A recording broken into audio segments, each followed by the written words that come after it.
हमारे साथ बात करने के लिए असदुद्दीन ओवैसी साहब हैं। पहला तो आज सबसे बड़ा मुद्दा है जो मथुरा में सर्वे, जिसकी परमिशन अब मिल चुकी है कोर्ट से।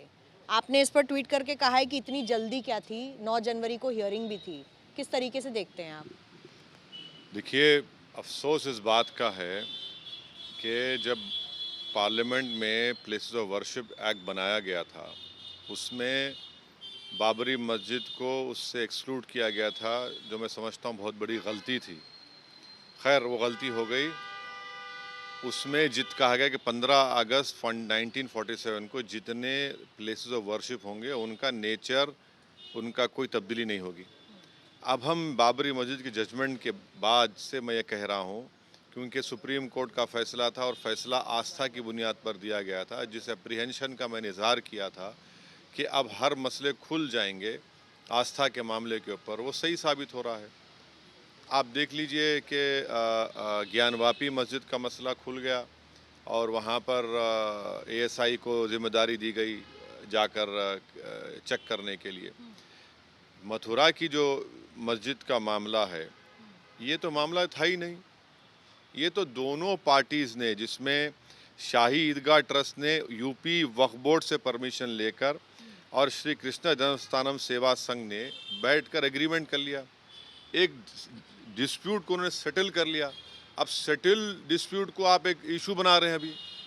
ये पहले ही कह दिया गया था कि, और ये नारे भी लग चुके हैं कि पहले होगा काशी फिर होगा मथुरा, तो ये तो होना ही था अल्टीमेटली, और परमिशन आज दे दी गई है कोर्ट की तरफ से।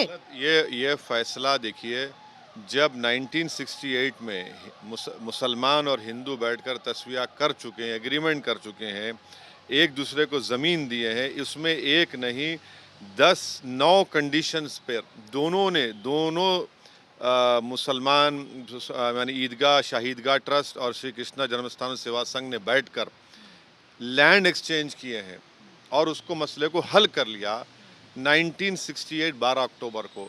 आज आकर आप उस डिस्प्यूट को खोलते हैं। भाई उसका सैंक्टिटी क्या है? जब कोर्ट ने इसको एग्रीमेंट को कबूल कर लिया और आज आकर आप इशू खोलते हैं कितने 55 साल के बाद। अब अफसोस की बात है, ये इसी मसले में ट्रायल कोर्ट में केस चल रहा था। हाई कोर्ट के कोई पार्टी गई जो उससे ताल्लुक़ नहीं था, खैर गए, तो हाई कोर्ट ने कहा कि अब हम इसको सुनेंगे।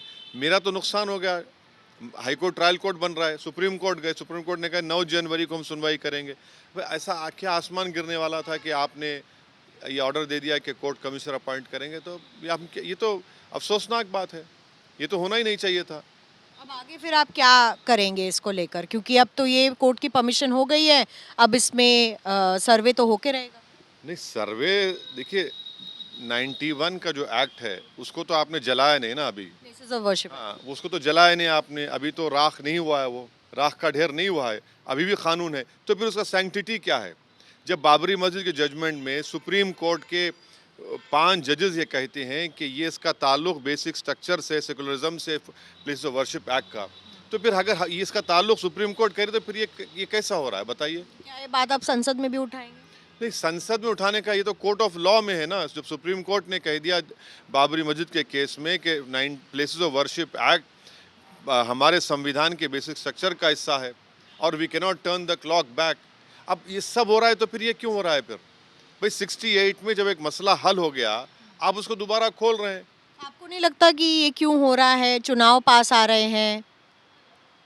देखिए, जितने भी लोग वहाँ पर जा रहे हैं उनको इख्तियार है। टीले वाली मस्जिद हो, ज्ञानवापी हो, अब ये शाही ईदगाह का मामला हो, लोकल लोग तो नहीं है, सब बाहर से आके कर रहे हैं। तो इससे खुद अंदाज़ा लगाइए कि वो क्या करना चाह रहे हैं, कि उनका मकसद क्या है। प्लेसेस ऑफ वर्शिप एक्ट है और सुप्रीम कोर्ट 9 जनवरी को सुनवाई करने वाला है। मुस्लिम साइड ने तो अपना एक राइट ऑफ अपील खो दिया। अगर हाई कोर्ट में चलेगा तो ट्रायल कोर्ट कैसे बनेगा? उसको लेकर सुप्रीम कोर्ट गए हैं। 91 का एक्ट है, 68 अक्टूबर में दोनों मुसलमान और हिंदुओं ने फैसला कर लिया। अब आकर हर कोई फैसला करेंगे और बोलेंगे एग्रीमेंट होगा, नहीं हम ही नहीं मानता हो, तो कैसा होगा फिर? ये ज़मीनें एक्सचेंज कर लिया आपने कि यहाँ पानी नहीं जाएगा, वहाँ नहीं जाएगा, अब उसको आप खोलना चाहते हैं। अफसोस की बात है बहुत। दूसरी बड़ी बात कि सिक्योरिटी ब्रीच जो हुआ है पार्लियामेंट में, इसको लेकर अभी तक कोई सरकार की तरफ से या कहें मिनिस्ट्री ऑफ होम अफेयर्स की तरफ से कोई स्टेटमेंट नहीं आया है जिस तरीके से आना चाहिए था, ऐसा ऑपोजिशन भी कह रही है। और दूसरा कि ये जो 4 लोग थे, ये बात कर रहे हैं बेरोजगारी की, बात कर रहे हैं मणिपुर इशू की, ये बात कर रहे हैं तमाम जो चीज़ों की जिसको हाईलाइट करने की कोशिश कर रहे हैं, लेकिन सिक्योरिटी ब्रीच तो बहुत बड़ा एक जो चूक है और एमपीज़ की जान पर जो खतरा रहता है हमले का, उसको दर्शाता है कि कहीं ना कहीं पुलिस की तरफ से भी और वहाँ पर सिक्योरिटी की तरफ से बहुत बड़ा लैप्स रहा है। आप लोकसभा के एमपी हैं, आप कहाँ थे उस वक्त? नहीं, मैं उस वक्त क्योंकि 1 बज रहा था तो लंच ब्रेक होने वाला था, मैं निकल गया था। स्पीकर साहब का ऑफिस में मिलने गया था, मसरूफ़ थे, तो मैं बोला चलो लंच ब्रेक के बाद आते हैं। तो जब घर पहुंचा तो देखा, मालूम हुआ यकीनन एक सिक्योरिटी ब्रीच है ये। और मुझे उम्मीद है कि जो कमज़ोरियाँ या उसमें लकूना था या वीकनेस था, उस पर फ़ौरन पार्लियामेंट में तो स्पीकर साहब की ज़िम्मेदारी है, दिल्ली पुलिस की भी ज़िम्मेदारी रहेगी, वो इसको दूर करेंगे। और यकीनन इसमें कोई विज़िटर आता है तो आप विज़िटर का तो काम ये नहीं है कि आप कूद जाएंगे, आप कूद कर आप इस तरह का येलो गैस बोलिए या क्या क्या भी था जो था उनके पास, उससे अब तक तमाशा करेंगे आप।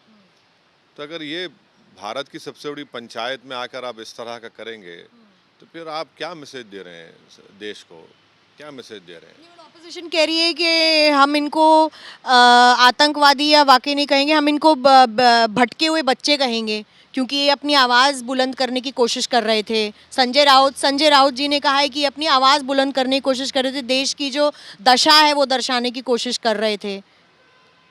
तो किसी के भी घर में कूद जाएंगे, वो घर में कूद जाएं, किसी भी घर में कूद जाएं, उनके घर में कूद जाएं कोई कि भाई मुझे गुस्सा है। कल कोई कहेगा नहीं मुझे गुस्सा है तो मैं हवा में फायरिंग कर दूंगा, फिर कल कहेगा नहीं हवा में फायरिंग से कुछ नहीं होगा, मैं तो गोली मार दूंगा। भाई जिस जगह पर आप कानून बनाते हैं, अगर आप वहीं पर जाकर आप ये करना चाहेंगे, ये गलत है। ये आपको ये राइट ही नहीं देता। आप पार्लियामेंट के बाहर जंतर मंतर पर जाइए, प्रदर्शन करिए, एहतजाज करिए, आप हमारे घर के ऊपर आकर प्रदर्शन करिए, मगर आप पार्लियामेंट में ही कूद जाएंगे और ये सब चीज़ें लेकर आएंगे, तो इससे क्या मैसेज दे रहे हैं आप एनआरकी की तरफ लेकर जाना चाहते हैं मुल्क को। ठीक है, मैं मानता हूँ देश में एनआरकी हो रही है, तो इसका ये मतलब नहीं है कि पार्लियामेंट में एनआरकी हो जाए।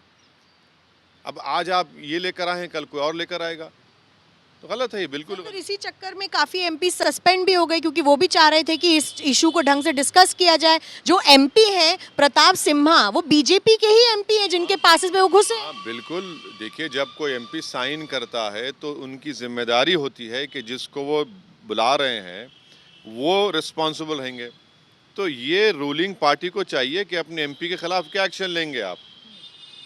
भाई अगर मेरे साइन पर कोई आ जाते असदुद्दीन ओवैसी एमपी के नाम पर, क्या हाल होता मेरा? क्या हाल होता भाई, आप जानते क्या हाल होता। और फिर अगर वो जो 4 उसमें वो उनका नाम अगर अब्दुल होता, क्या होता फिर, ये भी तो देख लीजिए। तो यकीनन ये दिल्ली पुलिस की फेलियर है, इंटेलिजेंस की फेलियर है।